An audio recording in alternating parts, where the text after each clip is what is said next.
Whalawala atu, hanei hado tolo tau wala tala tutupu ke lata mai puli ponei. Koe awhalaile whaitap ko male, neli wa ki whapaia atu oi tā tangata, mai motu ko India, ha ko holia e tau maweheanga ke mai ke ia ke nofo mai he motu. Ko keli moi whakamamohi e ia hana atoko ua. Pea moi e takitaki leo ko Tony Edwards ne tā atu whakamua ia ke he whale pui pui, a tō hoko oi e whakawhilianga he whaitap ko male. Ko ia koe tangata India, hoko mai poki nei ang hake ngahua moe whauru tam takai nang hang nofu mai ke motu nei. Ko eiti tonu ka handu mahani ko whinato ia ha moe kiri ai e toko han.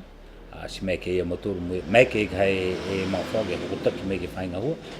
Si oto e whai ngahua tapaki mai ia moe whakatutala i ke si tunga nei ia. Hei e tō matu whono no kwa rata ia ke muitua ki ei, si eiti o maama ka haia, si ko nei ne ei whaorata ka motoru ke tauwha ia ki nei, ka mai ke motoru ke riwake ia ke mene hau aia. Mauni ka motoru ore atu ke tō tangata usi. Ei koe tō tangata eini ne umai ke nonofu mai ke motu nei tō tangata ke ka. Kai ore atu whukina motoru ka hai tō tangata ni he motu nei ato tōru. Nei tari e motoru ka he tō tangata ne wha keri tō tō ora tōru po e keri tō tampu hingo. Hei ai tō tau sio sianga motoru kua mau waka motoru ke tauski ai. Si ka ekini ki hake ei muitua e tō tangata ke tō matu whono nei. Ei mai ke motoru ka hake karoke. Kai mai ke motoru ke tapake o lotoru, po ke tamai o lotoru me whakatutala. Ke nā kai liriu o lotoru ke mahini pia.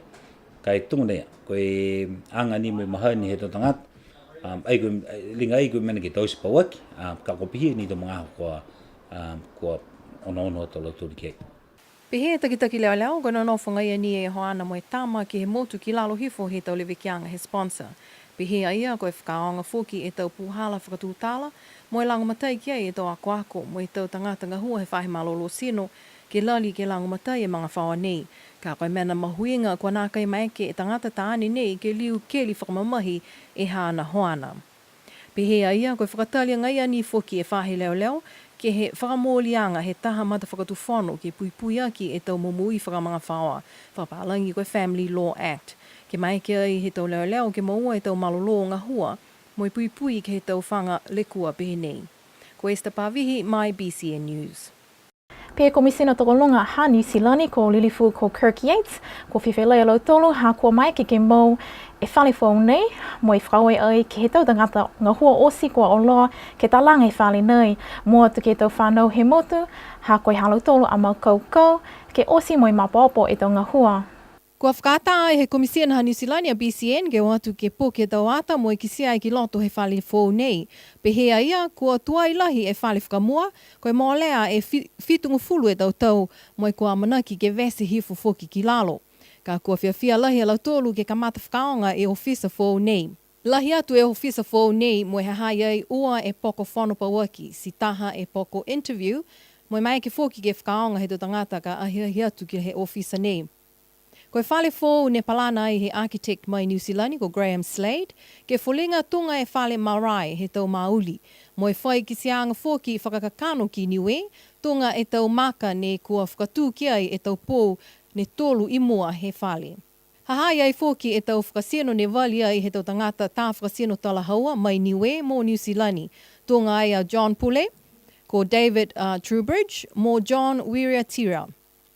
Koe whale nei tā alanga whoki ai ke nākai mai ke malona ka toa e toa whā malolo weweheanga ke lima aki. Kua mana ki ai e ofisa he komisena ha New Zealand ke hawhangi halau tōla tangutu hala ke he tau tangata ko whia manako ke watu ke kisia ofisa whou nei he aho whalaile he ahe whahe tapu nei koe aho ke hongo fulu maua i a pelila kamata e he matahola hongo fulu he mga aho pungi pungi. Ka koe a whangianga pauaki tō whakahoko ai ke he matahiku he mahina nei. Ko Esther Pavihi, My BCN News. Ko tupe whoki e lilifu e ke pole motu ko Teriko, ke he tau matawhakate whana pui aki, e tau whakaonga anga he tau kana wakau whana he motu. Pehe mai a Teriko, kua lata ke liu ke ano ke tau matawhakate whana mo e tau pui anga mai tau kana wakau whana. Pehea ia, kua lata ke whai whakakaupāanga e tau numela kana wakau whana ke he taha e tangata mo e ke he taha e kaina. Ne tala hawa ia koe whai tangata he mga honei ne longa i tau nāna kau whana ki halau tūla tau kaina, ka kua nā kai lata ke whakahanoa pihia e tau numela whana ki he tau kaina taki tahe motu. Mai longa ai he taki leo ko Tony Edwards he tau manatu he lilifu ko Terry Coe, pehea ia pesini he whakakisi ange he whahe leo halau tūla tau pepa tāho ko taki ke he tau whakawhilianga kua mole, ka koe tau whakausianga he tau whakawhilianga osi hahai ai e ke he iki whakawhili. Pehe mai a kou, nā kai hangahanga mitaki e tau whiwhilianga pehe nei, mai motu ha kua tunga kua nā kai malolo e tau hātakianga mo i tau whakahala, ka holia e tau mata whakatuwhono ke lata e mo i tau kanawa kauwhana. Ko Esther Pavihi, My BCN News.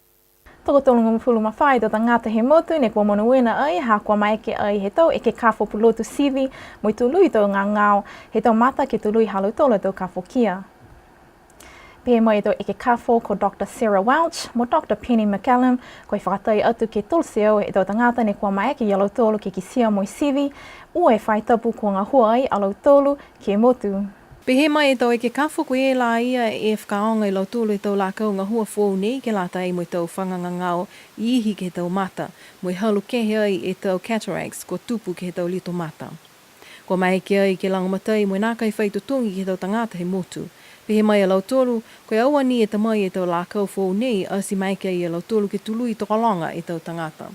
Kua fua ki fōki e lau tolu e tau siwa ata tutou ke lata e mo i tau whānau ne kua nākai mitaki e lau tolu tau mata, mo e moa ai ke tau whakaholoanga sivi mata he whāhi malolo sino mo i tau aonga Niue. Whakamanatu ai he tau e ke kāwho nei ke mailonga e tau whanganga ngāo suka, mo e ke leveki mo i puipui ke aua moa e tau whanganga ngāo pehe nei. Kai mai longa fōki e tau mena kua lata ke kai, mo e ke tui tūmau e tau sio ata la ke puipuia kia e tau mata. Ko liliwa atu ai e matakau sivi mata nei he aho flaile he whahitapu e kua mali. Ko Esther Pavihi, My BCN News.